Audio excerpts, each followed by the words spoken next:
ಅನುದಿನ ಅನುಕ್ಷಣ ಮನೆಯಲ್ಲೂ ಕಲಿಯೋಣ ಕಲಿಕೆಯ ಹೊಸ ಹಾದಿಯಲಿ ಜೊತೆಗೂಡಿ ಹೆಜ್ಜೆಯ ಹಾಕೋಣ ಸಂತಸದಿ ಕಲಿಯೋಣ ನಮ್ಮ ಹೆಮ್ಮೆಯ ಈ ಕ್ಲಾಸಿನಲ್ಲಿ. Yes sir. Yes teacher. Present ma'am. नमस्कार विद्यार्थ्यांनो, मी श्रीमती S.V. शिवने, सरकारी उच्च मराठी शाळा धामणे या ठिकाणी TGT शिक्षिका म्हणून कार्य करीत आहे. विद्यार्थ्यांनो, आज आपण पाहणार आहोत इयत्ता 7वीच्या गणित विषयातील प्रकरण 9 परिमेय संख्या या प्रकरणाचा दुसरा भाग. तर विद्यार्थ्यांनो, ह्याच्या आधीच्या पाठात आपण पाहिलेलं आहे की परिमेय संख्या म्हणजे काय. आठवतं का? पहा, पुन्हा एकदा आपण परिमेय संख्या म्हणजे काय याची उजळणी करू.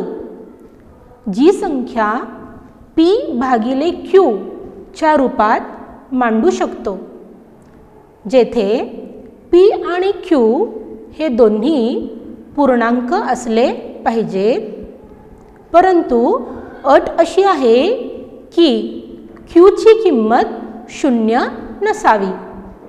तर अशा सर्व संख्यांना ज्यांचं स्वरूप p भागिले q चं आहे, अशा सर्व संख्यांना परिमेय संख्या असे म्हटले जाते.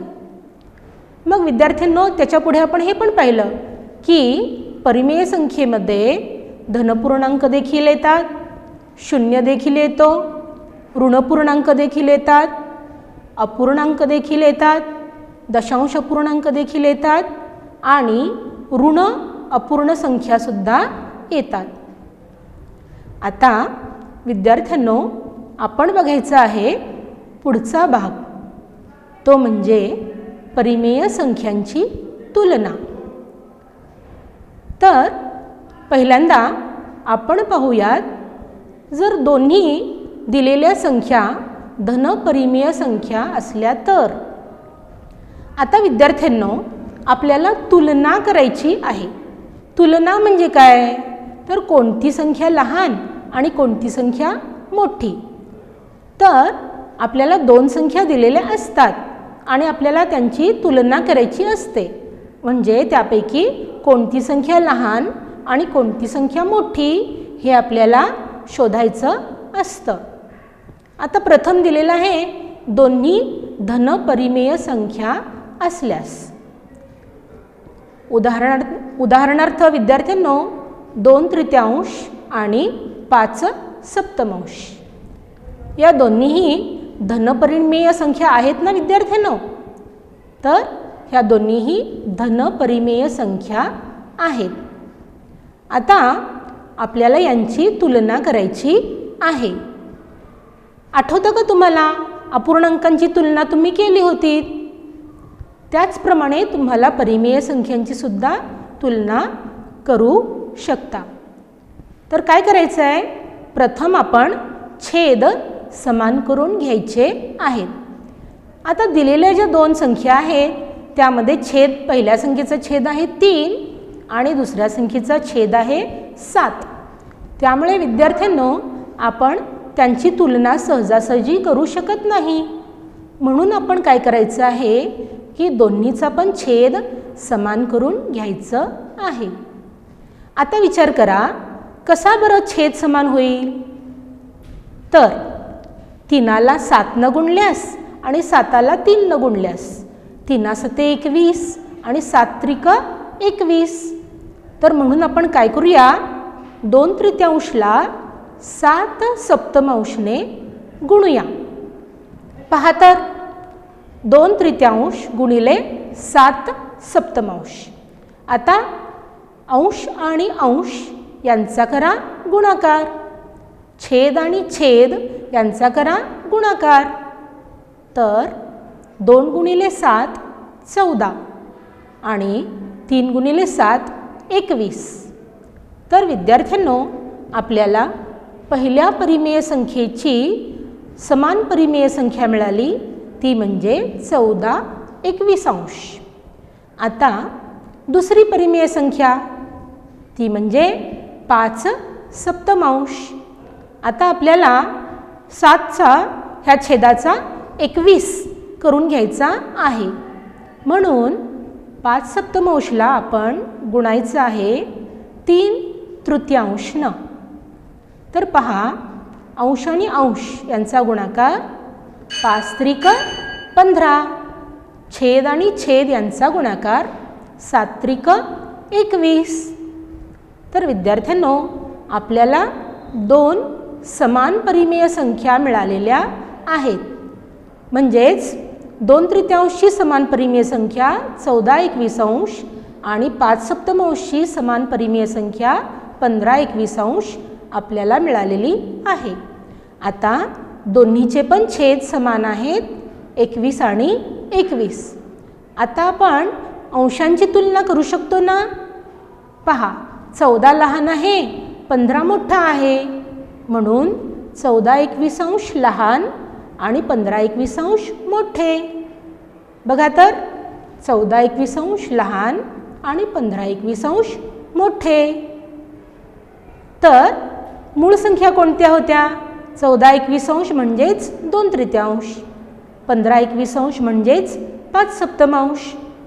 अशा रीतीने विद्यार्थ्यांनो, 2/3 लहान आहे आणि 5/7 मोठी आहे. समजलं ना तुम्हाला? आता आपण पाहूयात पुढचा भाग, म्हणजे पुढचा प्रकार. जर दिलेल्या दोन्ही परिमेय संख्या ऋण असल्या तर त्यांची तुलना आपण कशी करू शकतो? पहा, दिलेल्या संख्या आहेत -4 आणि -3. आता आपल्याला माहिती आहे 4 ही 3 पेक्षा मोठी आहे किंवा 3 हे 4 पेक्षा लहान आहेत. तर आपण संख्या रेषा बघूया. पहा, संख्या रेषेवर मधोमध आहे 0, उजव्या बाजूला धनपूर्णांक, डाव्या बाजूला ऋणपूर्णांक. आता 3 हे 4 पेक्षा लहान आहेत हे तुम्हाला माहिती आहे, परंतु डाव्या बाजूला पहा, -4 कोठे आहेत? -4 डाव्या बाजूला आहेत आणि -3 उजव्या बाजूला आहेत. मग संख्या रेषेवर ज्या संख्या डाव्या बाजूला आहेत त्या संख्या लहान आणि ज्या संख्या उजव्या बाजूला आहेत त्या संख्या मोठ्या. तर अशा रीतीने आपण काय म्हणू शकतो? -4 ही लहान आहे आणि -3 ही मोठी आहे. पहा, संख्या रेषेवरून आपण काय सांगू शकतो की -4 हे लहान आहेत आणि -3 हे मोठे आहेत. तर अशा रीतीने विद्यार्थ्यांनो, जर A ही परिमेय संख्या B पेक्षा मोठी असेल तर -A मात्र -B पेक्षा लहान असणार आहेत. आणि एकदा सांगू का? जर A ही परिमेय संख्या B पेक्षा मोठी असेल तर -A ही परिमेय संख्या -B पेक्षा लहान असणार आहे. हा नियम विद्यार्थ्यांनो तुम्हाला लक्षात ठेवला पाहिजे, किंवा नाही लक्षात राहिला तरी तुम्ही संख्या रेषा डोळ्यासमोर आणू शकता आणि ज्या संख्या डाव्या बाजूला आहेत त्या संख्या लहान आणि ज्या संख्या उजव्या बाजूला आहेत त्या संख्या मोठ्या. पहा तर इथं 3 ही संख्या 4 पेक्षा लहान, 4 ही संख्या 5 पेक्षा लहान. अशाच रीतीने -2 हे -1 पेक्षा लहान, -3 हे -2 पेक्षा लहान. समजलं ना? आता तुम्हीच सांगा, -6 आणि -7 यामध्ये कोणतं चिन्ह असलं पाहिजे बरे? विचार करा. 6 हे 7 पेक्षा लहान आहेत, म्हणून -6 हे -7 पेक्षा काय असले पाहिजेत बरे? बरोबर, ते असले पाहिजेत मोठे. आता पाहूयात आपण पुढचं उदाहरण. -1/2 आणि -1/5. पहा तर अशा जर दोन ऋणपूर्ण परिमेय संख्या असतील तर आपण काय केलं पाहिजे बरे? त्यांचा देखील छेद समान करून घेतला पाहिजे. विद्यार्थ्यांनो, जेव्हा छेद समान असतील त्यावेळेस अपूर्णांकी संख्यांची तुलना करणं आपल्याला सोपं जातं. पहा, -1/2 आहे दिलेला आणि -1/5 सुद्धा दिलेला आहे. दोन परिमेय संख्या दिलेल्या आहेत. आता आपल्याला 2 आणि 5 यांचा लसावी 5 दोन्ही 10 माहिती आहे, म्हणून 2 ह्या छेदाचं सुद्धा आपल्याला 10 करून घ्यायचं आहे आणि 5 ह्या छेदाचं सुद्धा 10 करून घ्यायचं आहे. आता विचार करा, -1/2 ला 5 आणि 5 अंशाला 5 ने गुणल्यास आणि छेदाला पण 5 ने गुणल्यास कोणती परिमेय संख्या मिळाली आपल्याला? 1/5 5 किंवा 1 × 5 = 5 आणि ऋणचिन्ह 5 आला. 2 × 5 = 10. अशा रीतीने -1/5 सममूल्य परिमेय संख्या मिळाली, ती म्हणजे -5.5. त्यानंतर -1/5 ची सुद्धा आपल्याला सममूल्य परिमेय संख्या घ्यायची आहे, जिचा छेद 10 असेल. मग इथं आपण कशानं गुणावं? -1/5 च्या अंशाला आणि छेदाला 2 ने गुणा. -1 × 2 आले -2, 5 × 2 आले 10, तर आपल्याला मिळाले -2.5. आता विद्यार्थ्यांनो, 2 समान छेद असलेल्या परिमेय संख्या आपल्याला मिळालेल्या आहेत. त्या म्हणजे -5.5 आणि -2.5. आता संख्यारेषा पहा. संख्यारेषेवर मध्यभागी 0 दिसतोय ना. उजव्या बाजूला समान अंतरावर 1 आणि डाव्या बाजूला समान अंतरावर -1. आता विद्यार्थ्यांनो, आपल्याला 0 ते -1 चे समान किती भाग केले पाहिजेत बरे? बरोबर, समान 10 भाग केले पाहिजे. तर 0च्या डाव्या बाजूचं पहिली जी खूण आहे ती म्हणजे -1 असणार आहे. त्यानंतर दुसरी -2, तिसरी खूण -3, चौथी खूण -4, पाचवी खूण -5 वगैरे वगैरे. तर अशा रीतीने आपल्याला हवी असलेली परिमेय संख्या ती म्हणजे -2.5 ही मी तुम्हाला बाण करून दाखवलेली आहे. पहा तर, -2.5चं स्थान बाणाने दाखवलेलं आहे. -2.5 म्हणजेच आपले -1/5. त्यानंतर पाचवी खूण जी आहे ती असणार आहे -5.5. तर -5.5 म्हणजेच आपले -1/2. तर पहा बरं विद्यार्थ्यांनो, संख्यारेषेवर कोणती संख्या डाव्या बाजूला आहे आणि कोणती संख्या उजव्या बाजूला आहे? दिसलं ना? -1/2 डाव्या बाजूला आहे आणि -1/5 उजव्या बाजूला आहे. यावरून आपण सांगू शकतो की जी संख्या डाव्या बाजूला आहे ती लहान आणि जी संख्या उजव्या बाजूला आहे ती मोठी. तर -1/2 लहान आणि -1/5 मोठे. त्या दोन्हीच्या मध्ये येणार पेक्षा लहानचं चिन्ह माहिती आहे ना? ज्या संख्येकडे एक टोक असतं ती संख्या लहान आणि ज्या संख्येकडे 2 टोके असतात ती संख्या मोठी. आता समजा विद्यार्थ्यांनो, आपल्याला असं विचारलंय की संख्यारेषेचा वापर न करता तुम्हाला कोणती लहान आणि कोणती मोठी हे ओळखायचं आहे. तर आपण अशी सुरुवात करूया. दिलेल्या दोन्ही संख्यांचे छेद बघा. पहिला बघा 5. 5 हा मोठा आहे 2 पेक्षा, आपल्याला माहिती आहे. म्हणून 5 दशांश हे सुद्धा 2 दशांशपेक्षा मोठेच असले पाहिजेत ना. त्यानंतर बघा, आपण पहिला नियम बघितला आहे. जर a ही संख्या b पेक्षा मोठी असेल तर वजा a ही संख्या वजा b पेक्षा लहान असणार आहे. म्हणून 5 दशांश 2 दशांशपेक्षा मोठे आहेत, त्यामुळे वजा 5 दशांश हे वजा 2 दशांशपेक्षा लहान असले पाहिजेत. म्हणजेच आपल्या दिलेल्या परिमेय संख्या वजा 1 द्वितीयांश हे वजा 1 पंचमांशपेक्षा लहान असले पाहिजेत, नाही का? आलं लक्षात तुमच्या? तर विद्यार्थ्यांनो, आपण जाऊया पुढच्या भागाकडे.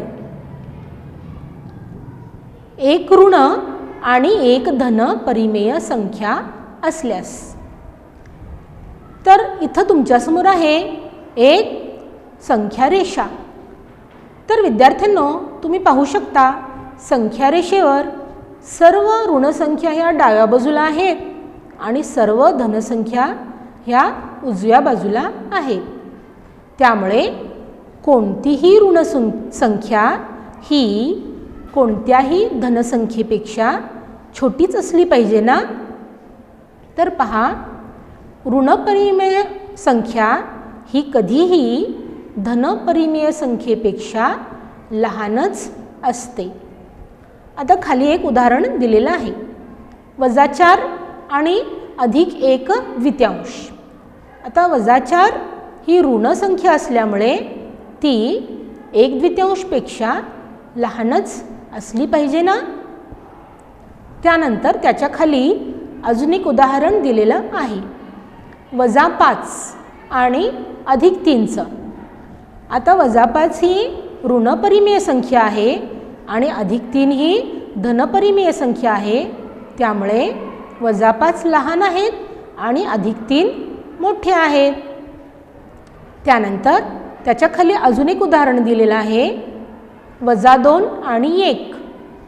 वजा 2 ही ऋणपरिमेय संख्या असल्यामुळे ती अधिक 1 पेक्षा लहानच असली पाहिजे. समजलं विद्यार्थ्यांनो तुम्हाला?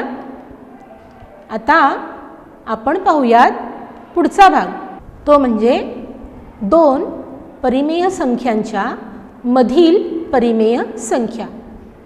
म्हणजे काय विद्यार्थ्यांनो, आपल्याला जर 2 परिमेय संख्या दिलेल्या असतील आणि त्या 2 परिमेय संख्यांच्या मधील काही परिमेय संख्या जर तुम्हाला शोधून काढायच्या असतील तर तुम्ही कोणत्या प्रकारे ती शोधून काढू शकाल, हे आपण एका उदाहरणाने पाहूयात.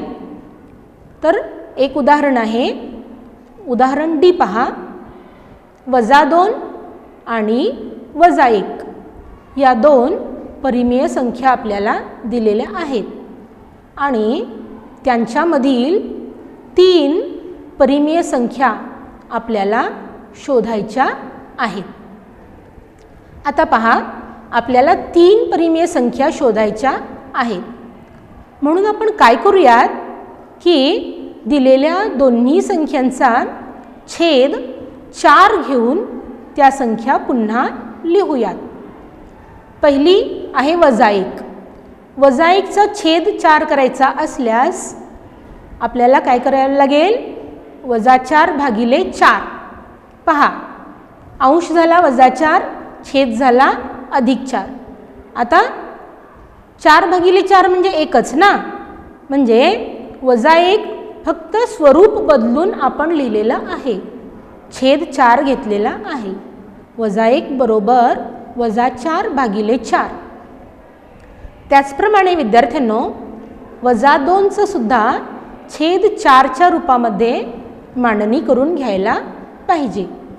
पहा बरं, जर आपण छेद 4 घेतला तर अंश किती घेतला पाहिजे? 8. 4 एके 4, 4 दोन्ही 8.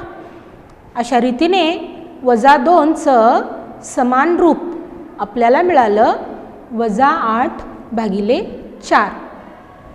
आता विद्यार्थ्यांनो, आपण डाव्या बाजूला घेतलेला आहे -4/4 आणि उजव्या टोकाला घेतलेला आहे -8/4. दोन्हीचे छेद समान आहेत. आता पहा -4/4 आणि -8/4 यांच्यामधील काही परिमेय संख्या पहा. -4/4 पेक्षा -5/4 लहान असणार आहेत. त्याच्यापेक्षा -6/4 लहान असणार आहेत. त्याच्यापेक्षा -7/4 लहान असणार आहेत. ज्याच्यापेक्षा -8/4 लहान असणार आहेत. अशा रीतीने विद्यार्थ्यांनो पुन्हा एकदा पहा. -4 आणि -8 यांच्यामध्ये जे पूर्णांक आहेत ते म्हणजे -5, -6, -7 हे छेद 4 करून आपण घेतलेले आहेत. म्हणजेच -4/4 मोठे आहेत -5/4 पेक्षा. जे मोठे आहेत -6/4 पेक्षा. जे मोठे आहेत -7/4 पेक्षा. आणि जे मोठे आहेत -8/4 पेक्षा. आता -4/4 म्हणजे काय विद्यार्थ्यांनो? बरोबर, -4/4 म्हणजेच आपले -1 आणि -8/4 म्हणजे काय विद्यार्थ्यांनो? ते म्हणजेच आपले -2. अशा रीतीने आपल्याला दिलेल्या ज्या 2 परिमेय संख्या होत्या त्या म्हणजे -1 आणि -2 यांच्यामधील आपल्याला परिमेय संख्या मिळालेल्या आहेत. पाहूया पुढचं उदाहरण. -3/5 आणि -1/3 यामधील 5 परिमेय संख्या आपल्याला शोधायच्या आहेत. आता आपण एक लक्षात ठेवून घ्यायचं की आपण जितका छेद मोठा करून घेऊ तितक्या जास्त परिमेय संख्या आपल्याला मिळतील. 2 परिमेय संख्यांचे छेद जितके आपण मोठे करून घेऊ तितके आपल्याला जास्त परिमेय संख्या मिळणार आहेत. आता -3/5 आणि -1/3 चा छेद आपण 30 करून घेऊयात. कारण 3/5 ला 6/6 ने गुणूयात. सायंत्रिक 18 आणि उत्तराला वजा चिन्ह. छेद 6×5 30. आता आपली दुसरी परिमेय संख्या -1/3 ला 10 ने गुणूयात. म्हणजेच 10×1 10 आणि वजा चिन्ह आणि छेद 10×3 30. अशा रीतीने विद्यार्थ्यांनो आपल्याला मिळालेले आहेत 2 सममूल्य परिमेय संख्या. -3/5 ची समान परिमेय संख्या कुठली? -18/30 आणि -1/3 ची समान परिमेय संख्या कुठली? -10/30. अशा रीतीने विद्यार्थ्यांनो आपल्याला पहा तर -18/30 डावीकडे घेतलेला आहे आणि उजव्या टोकाला -10/30 घेतलेलं आहे. आता त्यामधील पूर्णांक आपण अंशस्थानी भरायचे आहेत. सर्वांचे छेद 30च असणार आहेत. पहा -18/30 जे लहान असणार आहेत -17/30 पेक्षा. जे पुन्हा लहान असणार आहेत -16/30. जे लहान आहेत -15/30 पेक्षा. आणि पुन्हा जे लहान आहेत -14/30 पेक्षा. आणि पुन्हा जे लहान आहेत -13/30 पेक्षा. तर विद्यार्थ्यांनो आपल्याला दिलेल्या 2 परिमेय संख्यांच्या मधील 5 परिमेय संख्या आपण या ठिकाणी शोधून काढलेल्या आहेत. आता -18/30 ची मूळ परिमेय संख्या कुठली होती? -3 पंचमांश आणि उजव्या टोकाकडील -10 तिसांश याची मूळ परिमेय संख्या कुठली होती?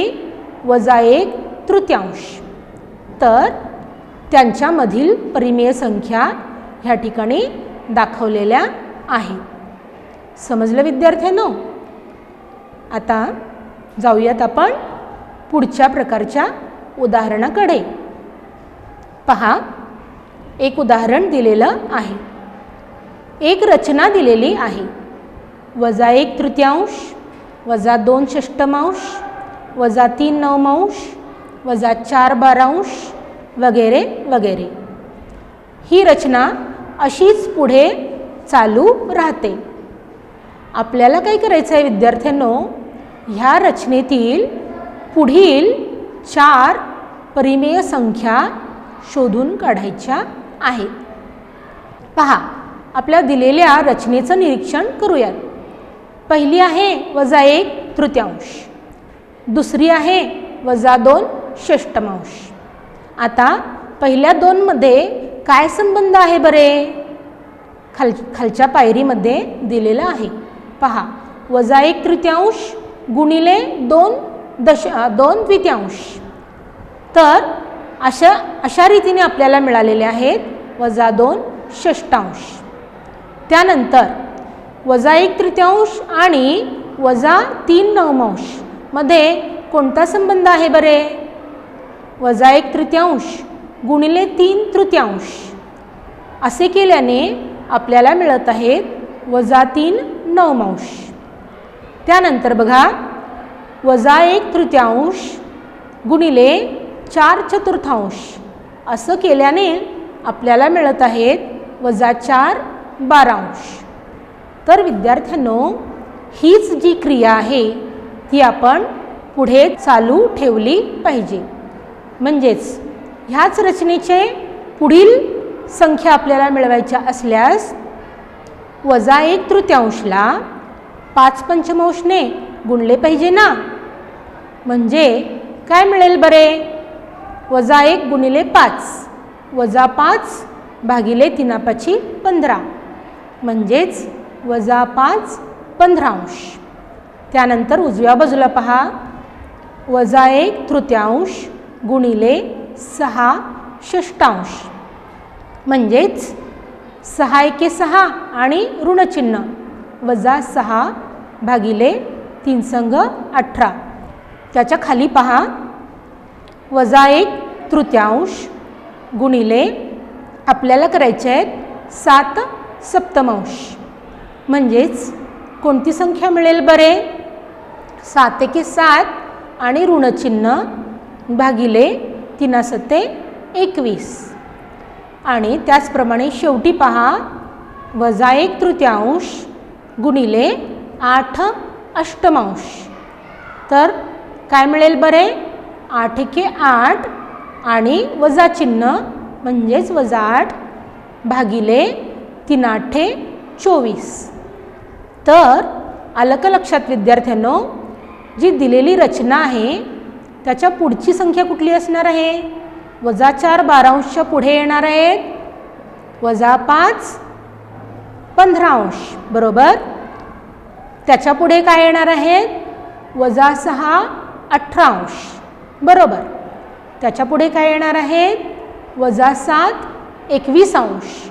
आणि त्याच्या पुढे काय येणार आहेत? -8 24अंश. समजलं ना विद्यार्थ्यांनो तुम्हाला याची पद्धत? मला वाटतं आपण जे काही पाहिलेलो आहोत हे सर्व भाग तुम्हाला अगदी समजलेले आहेत.